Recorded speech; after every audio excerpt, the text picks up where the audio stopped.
അപ്പോൾ നമ്മുടെ പന്നി ഏകദേശം റെഡി ആയിട്ടുണ്ട്. ഇപ്പോൾ നോക്കിയറിയാം നന്നായിട്ട് നല്ല ബ്ലാക്ക് കളറിൽ നന്നായിട്ട് മുരിഞ്ഞു വന്നിട്ടുണ്ട്. ഇപ്പോൾ നമ്മൾ നോക്കിയറിയാം ഇതിൻ്റെ അകത്ത് നല്ല രീതിക്ക് നെയ്യ് ഇറങ്ങിയിട്ടുണ്ട്. നമ്മൾ ഒരു തുള്ളി എണ്ണ ചേർത്തിട്ടില്ല. എല്ലാവർക്കും നമസ്കാരം. അപ്പോൾ നമുക്ക് ഇന്ന് കടലിൻ്റെ സൈഡിൽ അടിപൊളി ഒരു നല്ലൊരു വ്യൂ ഉണ്ട്. അപ്പോൾ അവിടെ നമ്മൾ നല്ല പന്നിയും കപ്പയും കൂടി കുക്ക് ചെയ്യാനാണ് പരിപാടി. അപ്പോൾ ആദ്യം നമ്മൾ പന്നി നന്നായിട്ട് കട്ട് ചെയ്യാം. നാട്ടിൽ നിന്ന് കൊണ്ടുവന്ന വെട്ടുകത്തിയാണ്. പിന്നെ നല്ല അടിപൊളി പുളിമുട്ടി. അപ്പോൾ നമുക്കിത് അതിൽ നിന്ന് തന്നെ കട്ട് ചെയ്യാം. അപ്പോൾ നമ്മൾ ഇറച്ചി ഐറ്റംസ് എന്ത് തന്നെ കുക്ക് ചെയ്തിട്ടുണ്ടെങ്കിലും ഇതുപോലെ മിക്സ് ആയിട്ട് വെക്കണം. അതായത് ഇതിപ്പോൾ കുറച്ച് നെയ്യുണ്ട്, പിന്നെ എല്ലുണ്ട്, ഇറച്ചിയുണ്ട്. അപ്പോൾ ഇതെല്ലാം കൂടി കൂട്ടിയിട്ട് മിക്സ് ആയിട്ട് വെക്കുമ്പോഴാണ് ആ കറിക്ക് ഒരു രുചി ഉണ്ടാവുള്ളൂ. അപ്പോൾ നമ്മൾ ചട്ടി ചൂടായി കഴിയുമ്പോഴത്തേക്കും അതിൻ്റെ എണ്ണ ഒഴിച്ചിട്ടില്ല. കാര്യം വെച്ചിട്ടുണ്ടെങ്കിൽ ഇത്രയും നെയ്യ് ഉള്ളതുകൊണ്ട് നമ്മൾ എണ്ണ ഒഴിക്കേണ്ട ആവശ്യമില്ല. ആദ്യമേ തന്നെ നെയ്യുടെ ബേസിക്ക് അങ്ങോട്ട് വേണം. അപ്പോൾ ഇത് കുറച്ച് നേരം കഴിയുമ്പോഴത്തേക്കും ഇതിൻ്റെ അകത്തുനിന്ന് ആ നെയ്യ് അങ്ങ് ഉരുകിയിട്ട് അത്യാവശ്യം നെയ്യ് അങ്ങ് ഇറങ്ങും. എന്നിട്ട് അതിൻ്റെ അകത്താണ് നമ്മൾ ഉള്ളി സംഭവങ്ങളൊക്കെ വഴറ്റുന്നത്. അപ്പോൾ നമ്മൾ ആദ്യമേ തന്നെ പറഞ്ഞായിരുന്നു, സാധാരണ പന്നിയിറച്ചി അടിപൊളിയാണ്, എല്ലാവർക്കും ഇഷ്ടമാണ്. പക്ഷേ ചിലർക്ക് അതിൻ്റെ നെയ്യ് കഴിക്കത്തില്ല. പക്ഷെ നമ്മൾ ഈ ഉണ്ടാക്കുന്ന രീതിയിൽ പന്നിയുടെ നെയ്യ് അങ്ങ് ഉരുക്കിയിട്ട് നന്നായിട്ട്, അപ്പോഴത്തേക്ക് പന്നി നെയ്യ് ഇറങ്ങിയപ്പോൾ നന്നായിട്ട് മുരിഞ്ഞു വരും. അപ്പോൾ നെയ്യ് ഇഷ്ടമില്ലാത്തവർക്ക് പോലും നന്നായിട്ട് ഇറച്ചി കഴിക്കുന്നൊരു ഫീൽ തന്നെയായിരിക്കും.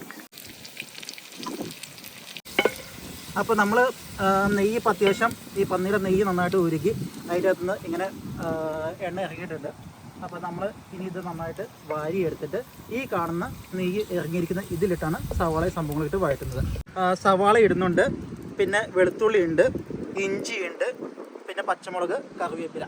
അപ്പോൾ നമ്മുടെ ഇവിടെ കറിവേപ്പിലേക്ക് നമുക്ക് കിട്ടാൻ പാടാണ്. അപ്പോൾ നാട്ടിൽ നിന്ന് കൊണ്ടുവന്ന നല്ല കറിവേപ്പിലാണ്. അപ്പോൾ നമുക്ക് നന്നായിട്ട് അങ്ങ് ഇളക്കി കൊടുക്കാം. ഇപ്പം തന്നെ നമുക്ക് ഇതിൻ്റെ ഒരു മണവും എല്ലാം വരുമ്പോൾ തന്നെ നമുക്ക് മനസ്സിലാവും. സാധാരണ എണ്ണ ഒഴിച്ച് വഴറ്റുന്ന പോലില്ല, കുറച്ചും കൂടി നല്ല ടെംപ്റ്റിംഗ് ആയിട്ടുള്ളൊരു സ്മെല്ലാണ് വരുന്നത്. പന്നിയുടെ നെയ്യിലിട്ടല്ലേ വഴറ്റുന്നത്. അപ്പോൾ നമ്മൾ വേറെ എക്സ്ട്രാ എണ്ണ ഒഴിച്ച് വഴറ്റുമ്പോൾ കുറച്ചും കൂടി കലോറി നമുക്ക് കയറത്തുള്ളൂ. അപ്പോൾ അങ്ങനെ വെച്ച് നമുക്ക് ഒത്തിരി ഹെൽത്തി ആയിട്ടുള്ളൊരു രീതിയിലാണ് നമ്മളിപ്പോൾ പാചകം ചെയ്യുന്നത്. ഇത്രയും നന്നായിട്ട് വഴറ്റി നന്നായിട്ട് ഇതുപോലെ മുരിഞ്ഞ് വരണം, എങ്കിലാണ് അതിൻ്റെ ഒരു രുചി കിട്ടുള്ളൂ.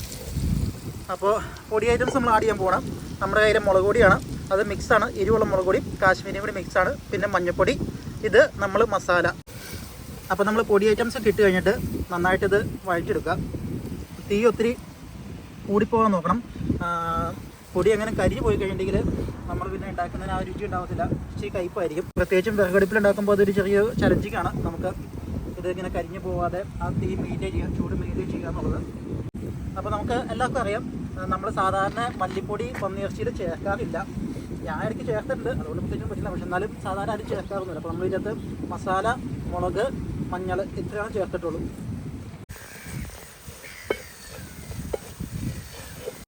അപ്പോൾ പൊടി നന്നായിട്ട് വഴറ്റിയതിന് ശേഷം നമ്മൾ കട്ട് ചെയ്ത് വെച്ചിരിക്കുന്ന പന്നിയിറച്ചി അതിൻ്റെ അകത്തേക്ക് തട്ടാൻ പോകണം. നമ്മൾ ആദ്യമേ തന്നെ നെയ്യ് ഒരുക്കി വെച്ചിരിക്കുന്ന നെയ്യുള്ള നന്നായിട്ട് മുരിഞ്ഞ് വന്നിരിക്കുന്ന പീസുകൾ അത് നമ്മൾ ഈ ഇറച്ചിയോടൊപ്പം തന്നെ ആഡ് ചെയ്യുകയാണ്. അപ്പോൾ നമ്മൾ ആവശ്യത്തിനുള്ള ഉപ്പും കൂടി നമ്മൾ അതിൻ്റെ അകത്തേക്ക് ചേർക്കുകയാണ്.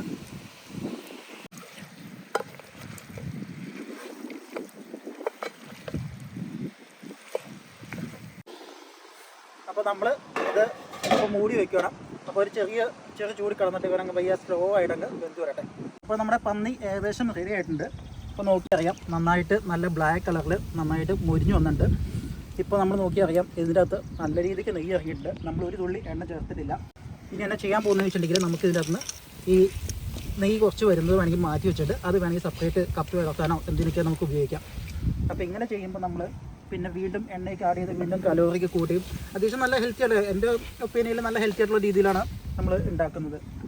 സാധാരണ ആൾക്കാർക്കൊക്കെ ഒരു തെറ്റായ ധാരണയുണ്ട്, ശരിക്കും എണ്ണ ഒഴിച്ചാണ് ഇങ്ങനെ മുരിച്ചെടുക്കുന്നതെന്ന്. പക്ഷേ ശരിക്കും പറഞ്ഞാൽ നമ്മൾ ഒരു തുള്ളി എണ്ണ ചേർത്തിട്ടില്ല.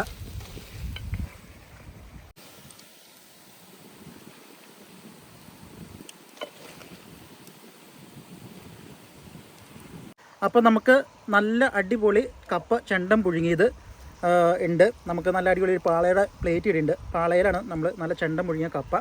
ഇനി നന്നായിട്ട് മുരിഞ്ഞു വന്നിരിക്കുന്ന പന്നി. അപ്പോൾ ഈ പന്നി ഇച്ചിരി നന്നായിട്ട് ഇങ്ങനെ ഇളക്കിയിട്ട് നമ്മൾ ഇതിൻ്റെ അകത്തേക്ക് ഇടുവാണ്. അപ്പോൾ നല്ല അടിപൊളി പന്നി നമ്മൾ ഈ കപ്പയുടെ മുകളിലേക്ക് ഇങ്ങനെ ഇടുവാണ്. ഇതിൻ്റെ ലുക്ക് നമുക്ക് കാണുമ്പോൾ തന്നെ മനസ്സിലാവും ഇതിൻ്റെ ടേസ്റ്റ് എന്താണെന്ന് ഊഹിക്കാവുന്നുള്ളൂ. നല്ല അടിപൊളിയായിട്ട് മുരിഞ്ഞു വന്നിട്ടുണ്ട്. എന്നിട്ട് നല്ല കപ്പ ചെണ്ടം പുഴുങ്ങിയത് ഒരു കുഞ്ഞൊരു കഷ്ണം ഇങ്ങനെ അടർത്തിയെടുക്കുക.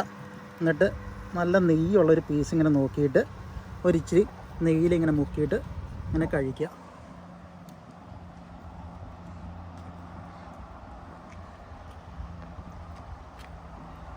പൊളി സംഭവം, അടിപൊളിയുണ്ട്.